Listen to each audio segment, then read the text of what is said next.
reserve lieutenant colonel in the Israeli Defense Forces, Peter Lerner is one of the most sought-after spokesmen for those seeking to understand the complexities of the Middle East. Welcome to the Media Line. Thanks for having me. More than 400 days have passed, and there are still hostages in Gaza. It's since that day when 1,200 Israelis were killed, and so much has happened. Can you take us through where the war is at the moment? Many are wondering what's at stake in terms of the hostages and what's at stake in terms of the state of Israel. I think we have to look at the broader situation on a regional perspective, first of all, and then perhaps drill down. Of course, it all began on the 7th of October, but none of what Hamas did on that terrible, terrible day would have been possible if it were not for Iran, whether it's funding, training, or equipping. And so when we look at where we are today, now 401 days on, we need to understand that Iran is the destabilizer of the region. Iran has empowered these proxies to be a ring of fire around Israel. And as I would say, what of course the most devastating issue of this war is the remaining 101 hostages. But as we look forward, we need to understand also that the progress over the course of the years has indeed extremely disrupted that ring of fire, extremely dismantled, disrupted, decapitated Hamas, its ability to operate, its ability to conduct a 7th of October attack ever again. And on the other hand, extremely impede on the ability of Hezbollah to conduct the 7th of October type attack from Lebanon. So, of course, if we look today where we are with regard to Hamas, I would say we are advancing every single day. Hamas is, as a governing authority and as a terrorist entity, is being weakened every single day from the activities on the ground, from the operations against the organization. And in effect, they have very limited capabilities today to control the Gaza Strip and to conduct terrorist attacks against us. But our mission there is still not fulfilled. 101 hostages are the core goal. This is a very core element of our war goals. And while impeding, dismantling, disrupting Hamas is another goal, we are and remain determined to bring home the 101 hostages. So today there are operations taking place, especially in northern Gaza, in the areas of Jabalia, for instance, but not only, and also in the Netzarim corridor, which is a key area which the IDF is conducting, I would say, operations from this key area in the central Gaza Strip. And of course, the Rafah, Philadelphia corridor on the border between the Gaza Strip and Egypt. And these are our positions currently. We're maintaining the operations in order to prevent Hamas from rebuilding, reestablishing, rearming, and regrouping. And indeed, as the war effort continues, we will continue to pursue on the ground with the use of intelligence, wherever they try and regroup, and wherever there is an opportunity to hunt down and seek out the leadership in order to bring home the hostages. Can you give us some context? Because for the average viewer or reader, they're not going to understand Gaza. Many of them have never been there. So what percentage of the Strip does Israel control? And where is Hamas right now situated? So Hamas is effectively almost all of their battalions are decommissioned, out of order. They don't have an operation. They had something like 24 battalions throughout the Gaza Strip. We've killed the vast majority of their senior leaders, the operators, the tactical commanders, and the operatives themselves, the terrorists themselves. So I would say the presence, the physical presence itself within the Gaza Strip is actually quite limited. The IDF is only in a small pocket in northern Gaza, indeed a strategic position where we know that this last October 7th, Hamas was intending actually to launch attacks on the anniversary of the 7th of October 2023. And so part of the operation was that is currently being conducted was to try and limit that operational capability from Hamas, and we were successful. The operations continued precisely because Hamas still has a presence in the northern Gaza Strip. With regard to the presence in the Philadelphia corridor, it is a strategic element. That is the route of supply that Hamas utilized for money and for weaponry and other goods as well that they tried to smuggle in. So the IDF maintains a very substantial presence on the border with between Egypt and the Gaza Strip in the Philadelphia corridor.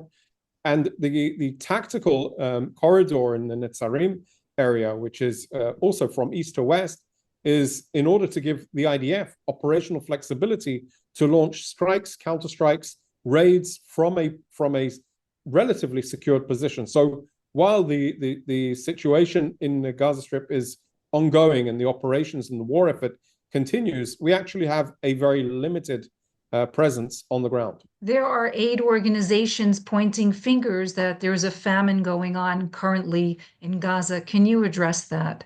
Well, of course, the IDF has an extensive humanitarian effort that operates side by side with the operational effort.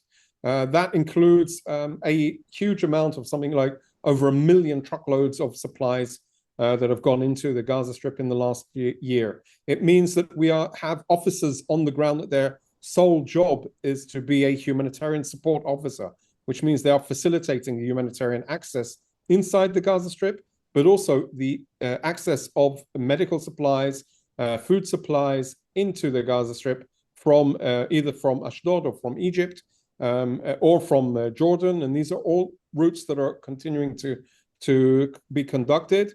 We have 2 crossings just in the northern area of the Gaza Strip. We have Kerem Shalom, we have Route 96, and we're planning on opening another access point near Kisufim. So the effort is an extensive effort. We don't accept the notions that some of these international organizations are making. The statements appear to be unfound, and they don't take into consideration many, many factors. From the IDF's perspective, the humanitarian effort is one of a moral responsibility, but also an operational responsibility.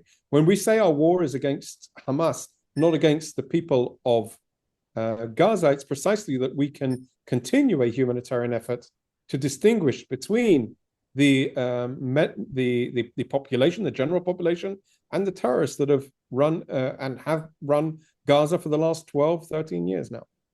Is there an internal bottleneck because there are goods that are very expensive and goods that are not getting in, and it is war? That is a very good question, Felice. Of course, there are something like 700 truckloads on the Gaza side that are things that have been processed through Israel already, been cleared for distribution. But those international organizations that are saying there is famine are not collecting the goods and not distributing it, whether it's in the south, in the central Gaza Strip, or in the north. So there is a bottleneck, absolutely. It's not on the Israeli side. It's on the Palestinian side, inside Gaza, after it's been cleared by Israel. And these are also food supplies, medical supplies, shelter, all different types of things like that can alleviate some of the difficulties. Last week, the presidential elections took place. President Trump, it looks like there might be a bit of a game changer going on. We saw what happens with Qatar, that all of a sudden they're kicking out Hamas. What does this all mean? So it's not really something that the IDF can address. We're busy with the war fighting. The diplomacy needs to be left to the diplomats and the political echelon.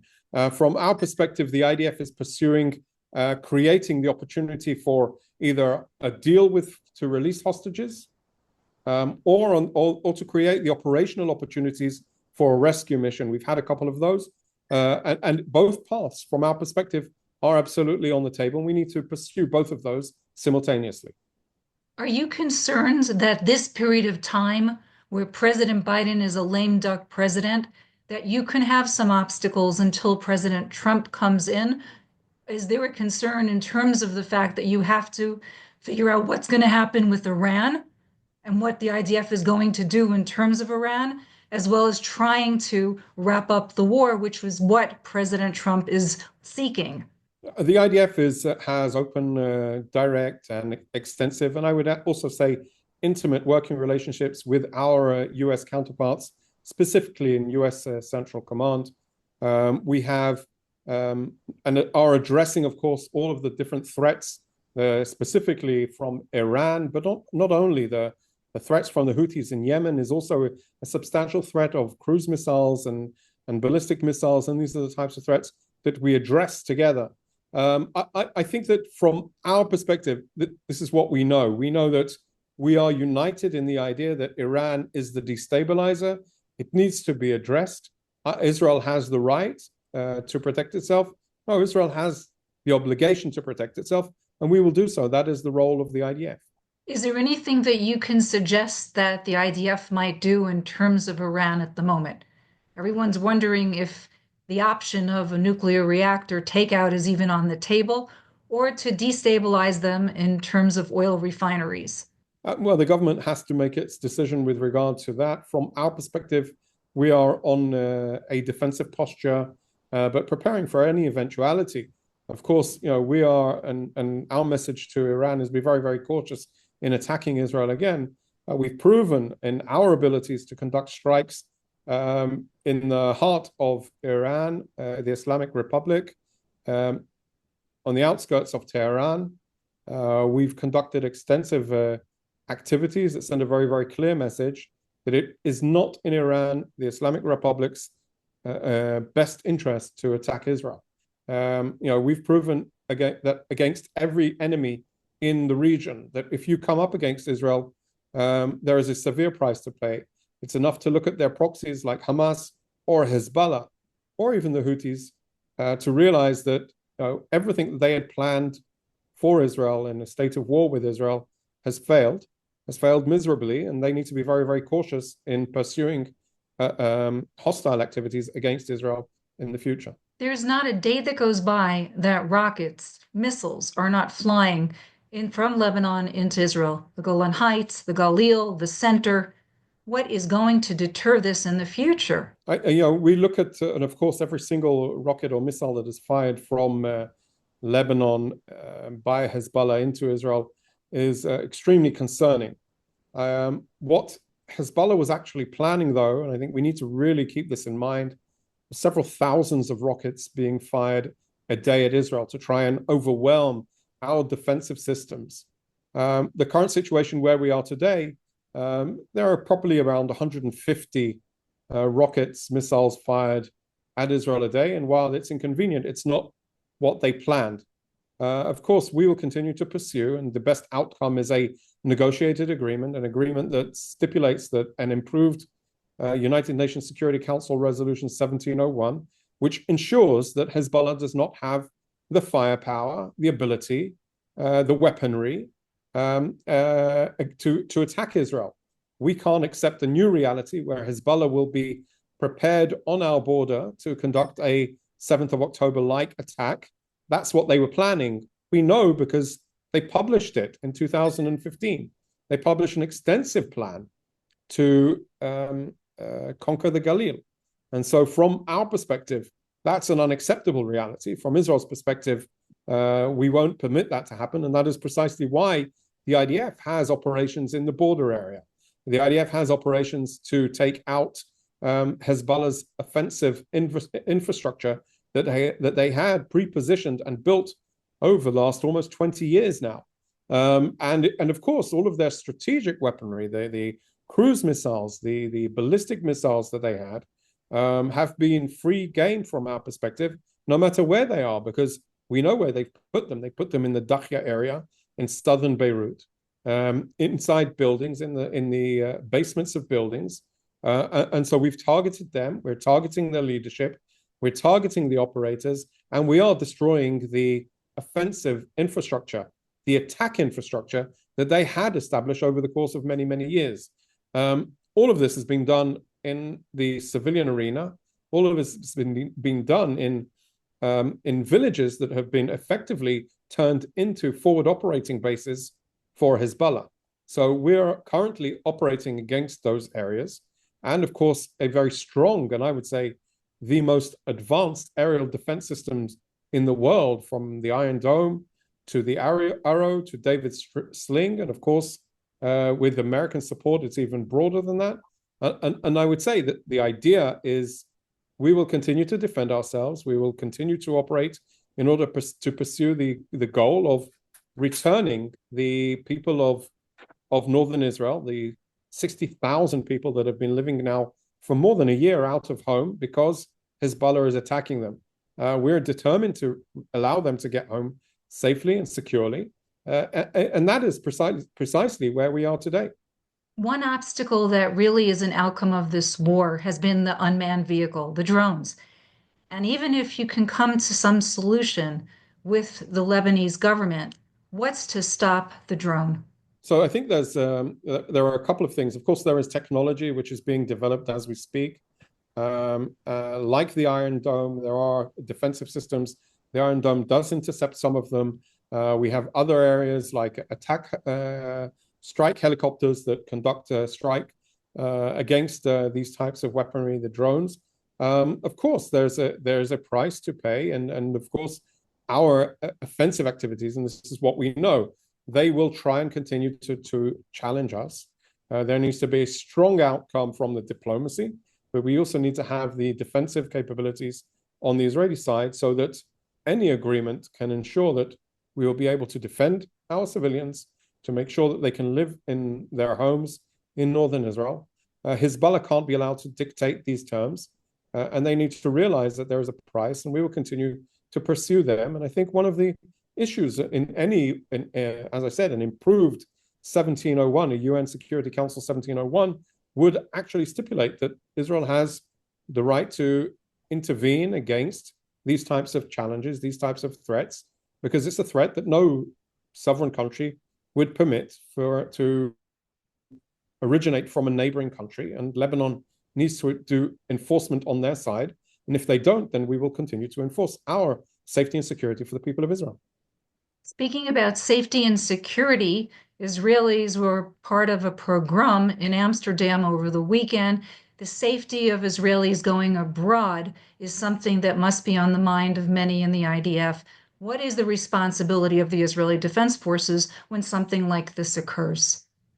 So the government considered to send a mission to Amsterdam to try and facilitate at least on medical components of people that were injured or wounded in the despicable attack against Israelis. That their only sin was that they wanted to watch a soccer game and have a good time in Amsterdam, and they came under this huge assault, planned and it seems coordinated in the aftermath of the football game. The IDF's responsibility, of course, is to have all of the tools prepared for in case the government tells us to deploy in wherever it is around the world to bring Israelis home to safety. We've done it in situations such as earthquakes, natural disasters around the world, and we never thought that we'd need to be deployed to somewhere in Europe. But of course, the government considered it. We were put on alert.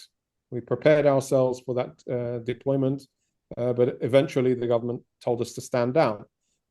So we have the tools to bring Israelis home, of course, but I think that there are other, in this type of scenario in Europe, there is definitely the facilities and infrastructure and security apparatus to deal with these types of things. The IDF's role is, I would say, marginal in this type of scenario. The IDF just released a video from 2018 to 2020 showing the abuse that the Hamas was bestowing on its people. Can you talk to that, please? So it's just one example of what we've known for many, many years. What we know is that Hamas is a brutal regime, an oppressive regime, a regime that does not tolerate diversity in its society, does not tolerate people that have a different opinion, does not even tolerate when people speak out publicly against them. And what we saw, and while the details are unclear of what the circumstances, who the people are, it is a very clear video that shows extreme brutality in the interrogation rooms of Hamas. Extreme brutality that does not take into consideration any due process, extreme brutality that appears that very little or no oversight is conducted, judicial oversight, and of course, it very, very Just one example of the brutality of this regime towards its own people. I think that the best outcome for the region after this war is that Hamas does not have the powers of government, the tools of government, the tools of a security apparatus, because and that would be the best outcome for Israelis and Palestinians alike. Do you think that anyone can claim a win of this war?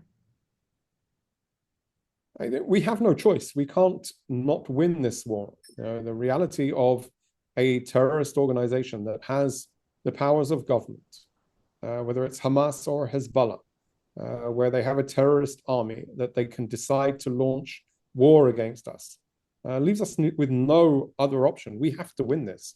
We have to win this not only for Israel. I think there's a much broader concern around the world that if this becomes the new norm for terrorism around the world, where terrorist entities claim and have the powers of government and launch attacks, launch war against a neighboring country, countries need to be able to fight back. Countries need to have a decisive win. And of course, this is what we're aiming for.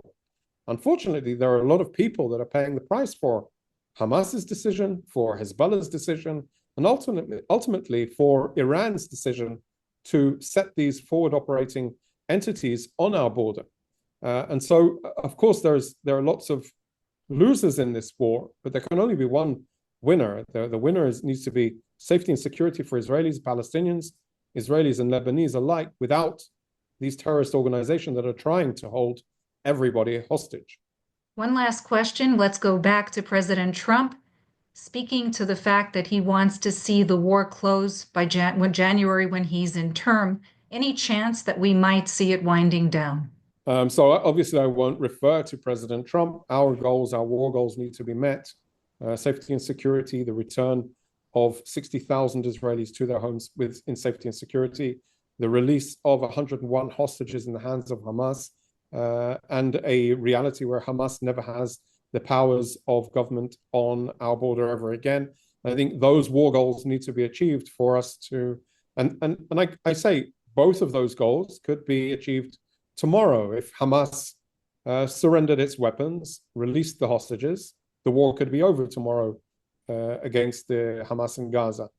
If Hezbollah agreed to terms of an improved 1701 and the government of Lebanon could enforce it and Israel maintain its freedom of operation, the war against Hezbollah in the north could be over tomorrow. So I think there's a lot there, while perhaps there's a lot of responsibility on our shoulders, I think the expectation that we stop the war before those goals are reached is wishful thinking. On a personal note, and you've been a face all over media for a long duration during the war, I'm sure you'll be glad to go home too. Absolutely. It's a very heavy toll, but from my perspective, it is there are men and women that are putting their lives on the line every single day. My small contribution to try and convey to different audiences around the world what the IDF is trying to achieve, what are our successes, also to try and clarify on some of the failures, because war is a devastating and very challenging reality in the best of circumstances. And of course, our enemies manipulate strategically the battlefield. They strategically manipulate the information environment, the media environment, to try and capitulate or try and capitalize, on their successes in the battlefield, to try and limit Israel's ability to operate. So it's a burden on my family, it's a burden on my regular job, but there are tens of thousands of reservists that do much more at a much larger risk than I do. So from my perspective, and on a personal note, it's the least I can do for a country that is in a dire crisis, in a war that we never expected, never wanted. But nevertheless, it is one that is determining the future of the state of Israel, of the security of the people of Israel. And that includes my very own family. And that's why I'm here. Lieutenant Colonel Peter Lerner, thank you for your time here at the Media Line. Stay safe and hope to speak with you soon. Thank you, Felice.